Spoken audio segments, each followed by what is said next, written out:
S Mysuru ಜಿಲ್ಲೆ ನಂಜನಗೂಡು ತಾಲೂಕಿನ ರೈತರ ಜಮೀನುಗಳ ಮೇಲೆ ಭೂಮಾಫಿಯಾ ಮತ್ತು ಗೂಂಡಾಗಳ ಕಣ್ಣು ಬಿದ್ದಿದ್ದು, ತಾಲೂಕಿನ ಏಚಗಳ್ಳಿ ಗ್ರಾಮದಲ್ಲಿ ರೈತ ಕುಟುಂಬದ ಜಮೀನೊಂದನ್ನ ಅಕ್ರಮವಾಗಿ ಕಬಳಿಸುವ ವ್ಯವಸ್ಥಿತವಾದ ಪಿತೂರಿ ನಡೀತಾ ಇರುವ ಗಂಭೀರ ಆರೋಪ ಕೇಳಿ ಬಂದಿದೆ. ಇನ್ನ ಈ ಮಾಫಿಯಾಗಳ ದೌರ್ಜನ್ಯಕ್ಕೆ ಬೇಸತ್ತ ರೈತಾಪಿ ಕುಟುಂಬದ ಜಮೀನು ಮಾಲೀಕ ಜಾತ್ಯತೀತ ಜನಪರ ಹೋರಾಟ ವೇದಿಕೆ ಎಂಬ ಸಂಘಟನೆಯನ್ನ ಅಧಿಕೃತವಾಗಿ ಅಸ್ತಿತ್ವಕ್ಕೆ ತಂದು ಭೂಮಾಫಿಯಾ ಮತ್ತು ಇದಕ್ಕೆ ಸಹಕರಿಸುತ್ತಿರುವ ಅಧಿಕಾರಿಗಳಿಗೆ ಖಡಕ್ ಎಚ್ಚರಿಕೆ ನೀಡಿದ್ದಾರೆ.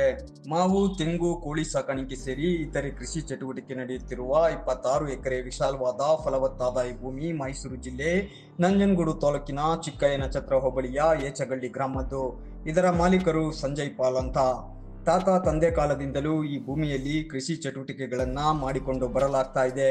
ಈ ನಡುವೆ ದಿಢೀರಂತ ಭೂಮಾಫಿಯಾ ಮತ್ತು ಕೆಲ ಗೂಂಡಾಗಳ ಕಣ್ಣು ಈ ಭೂಮಿ ಮೇಲೆ ಬಿದ್ದಿದೆ. ರಿಯಲ್ ಎಸ್ಟೇಟ್ ಉದ್ಯಮಿಗಳು ನಕಲಿ ದಾಖಲೆಗಳ ಮೂಲಕ ಇದನ್ನ ಕಬಳಿಸಲು ಇನ್ನಿಲ್ಲದ ಪ್ರಯತ್ನಗಳನ್ನ ನಡೆಸ್ತಾ ಇದ್ದಾರೆ. ಇದರಿಂದ ಬೇಸತ್ತ ಜಮೀನು ಮಾಲೀಕ ರೈತಾಪಿ ಕುಟುಂಬದ ಸಂಜಯ್ ಪಾಲ್ ಜಾತ್ಯತೀತ ಜನಪರ ಹೋರಾಟ ವೇದಿಕೆಯನ್ನ ಮಂಗಳವಾರ ಉದ್ಘಾಟಿಸಿ ಅಧಿಕೃತವಾಗಿ ಅಸ್ತಿತ್ವಕ್ಕೆ ತಂದಿದ್ದಾರೆ. ಏಚಗಳ್ಳಿ ಗ್ರಾಮದ ಸ್ವಂತ ಜಮೀನಿನಲ್ಲಿ ರೈತಪರ ಮುಖಂಡರು, ಹೋರಾಟಗಾರರು, ಸ್ನೇಹಿತರು ಮತ್ತು ಕುಟುಂಬಸ್ಥರ ಸಮ್ಮುಖದಲ್ಲಿ ದೀಪ ಬೆಳಗಿಸುವ ಮೂಲಕ ಸಂಘಟನೆಯನ್ನ ಉದ್ಘಾಟಿಸಿ ಭೂಮಾಫಿಯಾ ಮತ್ತು ಗೂಂಡಾ ಹಾಗೂ ಭ್ರಷ್ಟ ಅಧಿಕಾರಿಗಳಿಗೆ ಎಚ್ಚರಿಕೆಯ ಸಂದೇಶ ರವಾನಿಸಿದ್ದಾರೆ. 26 ಎಕರೆ ವಿಸ್ತೀರ್ಣ ಇರುವ ಭೂಮಿಯ ಎಲ್ಲ ದಾಖಲೆಗಳು ಸಂಜಯ್ ಪಾಲ್ ಅವರ ಸ್ವಂತದ್ದಾಗಿದೆ. ಭೂಮಿಗೆ ಸಂಬಂಧಿಸಿದಂತೆ ಕುಟುಂಬದಲ್ಲಿ ಸಣ್ಣ ಪುಟ್ಟ ಗೊಂದಲಗಳಿಂದ ನ್ಯಾಯಾಲಯದಲ್ಲಿ ಕೇಸ್ ಕೂಡ ನಡೀತಾ ಇದೆ.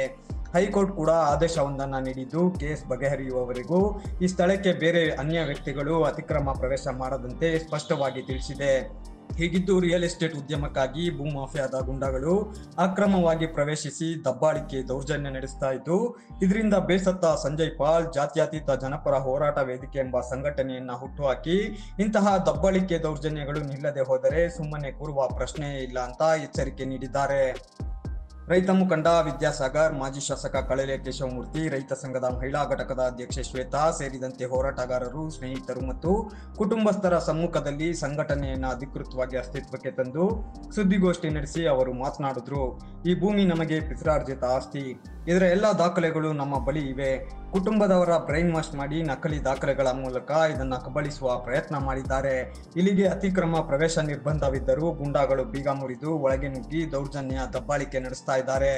ಭೂಮಾಫಿಯಾ ನಡೆಸ್ತಾ ಇರುವ ಈ ಗೂಂಡಾ ವರ್ತನೆಯ ಎಲ್ಲಾ ದೃಶ್ಯಗಳು ಸಿಸಿ ಕ್ಯಾಮೆರಾದಲ್ಲಿ ಸೆರೆಯಾಗಿದೆ. ನ್ಯಾಯಾಲಯದ ಆದೇಶ ಮತ್ತು ಕಾನೂನು ಉಲ್ಲಂಘನೆ ಮಾಡುವ ಮೂಲಕ ನಮ್ಮನ್ನ ಬೆದರಿಸುವ ಪ್ರಯತ್ನ ನಡೀತಾ ಇದೆ. ಇದರ ಹಿಂದೆ ಮೈಸೂರು ಮೂಲದ ರಿಯಲ್ ಎಸ್ಟೇಟ್ ಉದ್ಯಮಿ ಹಾಗೂ ಕೆಲ ಸರ್ಕಾರಿ ಅಧಿಕಾರಿಗಳ ಕುಮ್ಮಕ್ಕಿದೆ.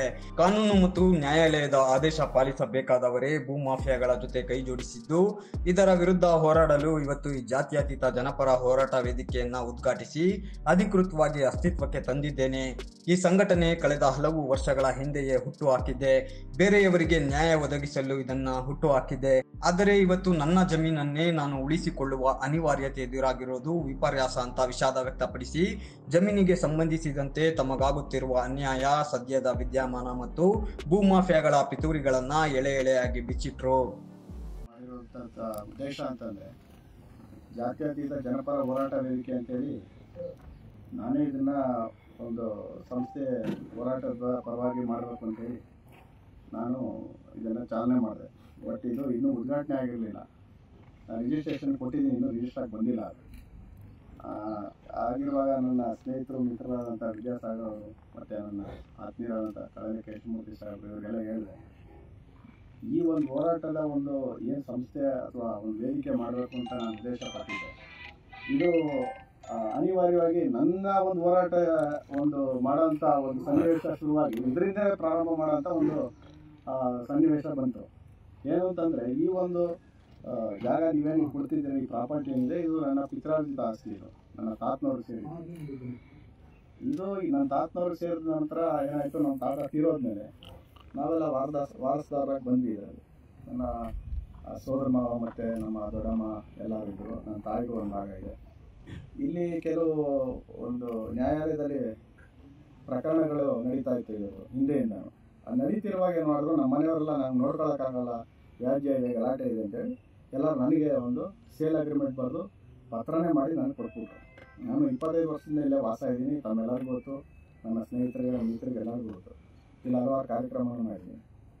ಹೀಗಿರುವಾಗ ನಮ್ಮ ಮಾವಂದರು ಮತ್ತು ನಮ್ಮ ದೊಡ್ಡಮ್ಮವರೆಲ್ಲ ಸೇರಿ ನನ್ನ ತಾಯಿಗೂ ಒಂದು ಬ್ರೈನ್ ವಾಶ್ ಮಾಡಿ ನಾನು ಇಲ್ಲೇ ಇರೋ ಸಂದರ್ಭದಲ್ಲಿ ಆಕೆ ಸ್ವಲ್ಪ ಹಣ ಎಲ್ಲ ಕೊಟ್ಟು ಕೈಗೆ ಆಕೆಯನ್ನು ಕರ್ಕೊಂಡೋಗಿ ಮೈಸೂರಿನಲ್ಲಿ gravity one living spaces private limited ಅಂತ ಹೇಳಿ ಧನಂಜಯ್ ಅಂತ ಒಬ್ಬ ದೊಡ್ಡ ರಿಯಲ್ ಎಸ್ಟೇಟ್ ಉದ್ಯಮಿ, ಈತನಿಗೆ ಪತ್ರ ಬರೆಸಿ ಬೆಟ್ಟದಪುರ ಸಬ್ ರಿಜಿಸ್ಟ್ರಾರ್, ಇದು ರಿಜಿಸ್ಟ್ರೇಷನ್ ಆಗಂಥದ್ದು ನಂಜನಗೂಡಿನಲ್ಲಿ, ಆ ಸಬ್ ರಿಜಿಸ್ಟ್ರಾರ್ ಆಫೀಸ್ನಲ್ಲಿ ಹೋಗಿ ದಾಖಲೆ ಪತ್ರಗಳನ್ನೆಲ್ಲ ಅವ್ರ ಹೆಸರಿಗೆ ಬರೆದಿದ್ದಾರೆ.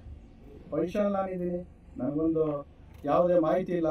ಮತ್ತು ನಂಜನಗೂಡಲ್ಲಿ ಪ್ರಕರಣ ಬಾಕಿ ಇದೆ, ನಮ್ಮ ಅವರ ಮೇಲೆ ನಾನೇ ಪ್ರಕರಣ ಹಾಕಿದ್ದೀನಿ. OS 152/2019 ಪ್ರಕರಣ ಬಾಕಿ ಇದೆ, ಅದು ಇತ್ಯರ್ಥ ಆಗಿಲ್ಲ.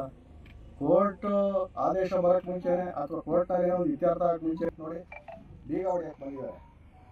ಅದಕ್ಕೆ 2 ಗೇಟ್ ಹಾಕ್ಸಿದ್ದೀನಿ ನಾನು.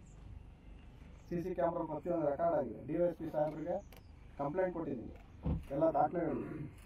ಬೀಗ ಹೊಡೆಯಕ್ಕೆ ಬಂದಾಗ ನಮ್ಮ ಕೆಲಸಗಾರರೆಲ್ಲ ಬಂದು ಇಲ್ಲಿ ನೋಡಿದ ತಕ್ಷಣವೇ ಎಲ್ಲ ಕಾಲು ಕಿತ್ಕೊಂಡು ಓಡಾಗಿರೋರು. 3-4 ಸರಿ ಬಂದಿದ್ದಾರೆ ಇದೇ ರೀತಿ. ಕ್ಯಾಮ್ರಾ ಪ್ರತಿಯೊಂದು ರೆಕಾರ್ಡ್ ಆಗಿದೆ. ಈ ಏನು ಧನಂಜಯ್ ಸನ್ ಆಫ್ ಬಸವರಾಜು ಅಂತೇಳಿ ಗ್ರಾವಿಟಿ ಅಂತೇಳಿ ಅವ್ರ ರಿಯಲ್ ಎಸ್ಟೇಟ್ ಕಂಪ್ನಿ ಮೈಸೂರಲ್ಲಿ ಏರ್ಲೈನ್ಸ್ ಹೋಟ್ಲ್ ಎದುರುಗಡೆ ಇದೆ. ಈ ರೀತಿ ದಬ್ಬಾಳಿಕೆ ಮಾಡಿ ಆಮೇಲೆ ಇಲ್ಲಿ ನಮಗೆ ಫಸಲಿದೆ ಒಳಗಡೆ. ನಾವು ವ್ಯವಸಾಯ ಮಾಡ್ತಾ ಇದ್ದೀವಿ 25 ವರ್ಷದಿಂದ. ಮಾವಿನಕಾಯಿ ಕುಯ್ಯಕ್ಕೆ ಬಂದವ್ರಿಗೆ ಅವ್ರ ಮನೆ ಹತ್ರ ಹೋಗಿ ಗಲಾಟೆ ಮಾಡಿದ್ದಾರೆ, ದೊಡ್ಡ ಕಂದಿದಲ್ಲಿ ಕಾರ್ ತಗೊಂಡೋಗಿ ನಿಮಗೆಲ್ಲ ಇಲ್ಲೇ ಮಾಡ್ಬಿಡ್ತೀವಿ ಭೂಮಿ ಮೇಲೆ ಅಂತ ಹೇಳಿ ಎದುರಿಸಿ. ಇದೇನು ಬಾಬಾ ಸಾಹೇಬ್ ಅಂಬೇಡ್ಕರ್ ಕೊಟ್ಟರಂಥ ಸಂವಿಧಾನದಲ್ಲಿ ಬದುಕ್ತಾ ಇರೋ ನಾವೆಲ್ಲ ಗೂಂಡಾ ರಾಜ್ಯನ ಇದು. ಧನಂಜಯ ಅನ್ನೋರ ಮೇಲೆ ಕಂಪ್ಲೇಂಟ್ ಕೊಟ್ಟಿದ್ದೀನಿ ನಾನು. ಆದ್ರಿಂದ ತಮ್ಮ ಸಹಕಾರ ಎಲ್ಲ ಬೇಕು.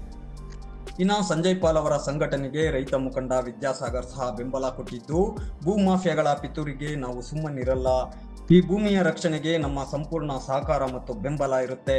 ರೈತರ ಜಮೀನುಗಳಿಗೆ ಕನ್ನ ಹಾಕುವ ಯಾವುದೇ ದುಷ್ಟಶಕ್ತಿಗಳ ವಿರುದ್ಧ ನಮ್ಮ ಹೋರಾಟ ಇರುತ್ತೆ. ಹೀಗಾಗಿ ಇವತ್ತು ಉದ್ಘಾಟನೆಗೊಂಡ ಜಾತ್ಯತೀತ ಜನಪರ ಹೋರಾಟ ವೇದಿಕೆಗೆ ಬೆಂಬಲ ಕೊಟ್ಟಿದ್ದು, ಸಂಜಯ್ ಪಾಲ್ ಅವರ ಯಾವುದೇ ಹೋರಾಟಕ್ಕೆ ನಮ್ಮ ಬೆಂಬಲ ಇರುತ್ತೆ ಅಂತ ಹೇಳಿ ರಿಯಲ್ ಎಸ್ಟೇಟ್ ಹಾಗೂ ಭೂ ಮಾಫಿಯಾಗಳ ವಿರುದ್ಧ ಕಿಡಿಕಾರಿದ್ರು. ಗ್ರಾಮ ಇದು ರಾಘವಚಾರಿ ತೋಟ ಅಂತಲೇ ಇದಕ್ಕೆ ಹೆಸರು. ಆ ಕಾಲದಿಂದನೂ ಇದಕ್ಕೆ ರಾಘವಚಾರಿ ತೋಟ ಅಂತೇಳಿ ಇದಕ್ಕೆ ಹೆಸರು. ಇಲ್ಲೆಲ್ಲ ನಮ್ಮ ನಂಜೋಣ ಮಾವ ಒಂದಷ್ಟು ಜನ ಅವರೇ ಇಲ್ಲಿ. ಇವರು ಒಂದು ದೊಡ್ಡ ಕುಟುಂಬ ಇಲ್ಲಿ ಭಾಳ ವರ್ಷದಿಂದ ವ್ಯವಸಾಯ ಮಾಡ್ಕೊಂಡು ಹಣ್ಣು ಕಿತ್ಕೊಂಡು ಕಾಯಿ ಕಿತ್ಕೊಂಡು ಬದುಕ್ತಿದ್ದದನ್ನ ನೋಡ್ತಿದ್ರು. ತದನಂತರದಲ್ಲಿ ಇವರು ಬಂದರು. ಇವರು ಕೂಡ ಇಲ್ಲೇ ಒಂದು ಮನೆ ಕಟ್ಕೊಂಡು ವ್ಯವಸಾಯ ಮಾಡ್ಕೊಂಡು ಅದರ ಅನುಭವದಲ್ಲಿ ಇರೋದನ್ನು ನಾವು ಭಾಳ ವರ್ಷದಿಂದ ನೋಡ್ತಾ ಇದ್ದೀವಿ. ಇಂಥ ಒಂದು ಮಾಫಿಯಾಗಳು ರೈತರ ಮೇಲೆ ಮತ್ತು ಈಗ ಹಣ ಬಲ ಇರೋ ಅಂಥವ್ರು ಇಂಥವ್ರ ಮೇಲೆ ದೌರ್ಜನ್ಯ ಮಾಡ್ತಾರೆ. ಅಂದರೆ ಕಾನೂನಿನ ರಕ್ಷಣೆ ಇದ್ದರೂ ಕೂಡ ಸಾಮಾನ್ಯ ರೈತರು ಜಮೀನುಗಳನ್ನ ಉಳಿಸ್ಕೊಳ್ಳೋದು ಭಾಳ ಕಷ್ಟ ಆಗಿದೆ. ಇಂಥ ವಿಚಾರದಲ್ಲಿ ಈಗ ಸಾಕಷ್ಟು ಪೊಲೀಸ್ ಸ್ಟೇಷನ್ಗೆ ಹೋಗಿ ಕಂಪ್ಲೇಂಟ್ ಕೊಡ್ತಾರೆ. ಪೊಲೀಸ್ ಸ್ಟೇಷನ್ಗೆ ಕಂಪ್ಲೇಂಟ್ ಕೊಟ್ಟರು. ಮೊನ್ನೆ ಯಾವುದೋ ಒಂದು ಪುರ ಮತ್ತು ಸುತ್ತಮುತ್ತಲ ತಾಲೂಕಿನವರು ಟಿ ನರಸೀಪುರದ ಒಂದು ರೈಸ್ ಮಿಲ್ಗೆ 80 ಕೋಟಿಯಷ್ಟು ಭತ್ತನ ತಗೋಗ್ಬಿಟ್ರು. ಅಲ್ಲಿ ಇದುವರೆಗೂ ಇಲ್ಲ ಅಂತ ರೈತರಿಗೆ ಕೇಳಿದ್ರೆ ನಮ್ಮ ಪೊಲೀಸ್ನವರು ಆ ರೈತರನ್ನ ಎದುರಿಸಿ ಕಳಿಸೋ ಅಂತ ಕೆಲಸ ಮಾಡ್ತಾರೆ. ಭೂಮಾಫಿಯಾ ವಿಚಾರದಲ್ಲೂ ಕೂಡ ಇದೇ ಥರ ಆಯ್ತಾ ಇರೋಂಥ ಇಂಥ ವಿಚಾರದಲ್ಲಿ ಪೊಲೀಸ್ನವರಾಗಲಿ ಕಾನೂನಾತ್ಮಕ ರಕ್ಷಣೆ ಆಗಲಿ ಇದ್ದಾಗಲೂ ಕೂಡ ಸಾಕಷ್ಟು ಮಾಫಿಯಾಗಳು ಏನು ಕೆಲಸ ಮಾಡ್ತಾವೆ ಅದ್ರ ವಿರುದ್ಧ ಕಾನೂನು ಕ್ರಮ ಕೈಗೊಳ್ಳಬೇಕು ಅಂತ ಹೇಳಿ ಈ ಮುಖಾಂತರ ವಿನಂತಿ ಮಾಡ್ತಾ ಇದ್ದೀನಿ.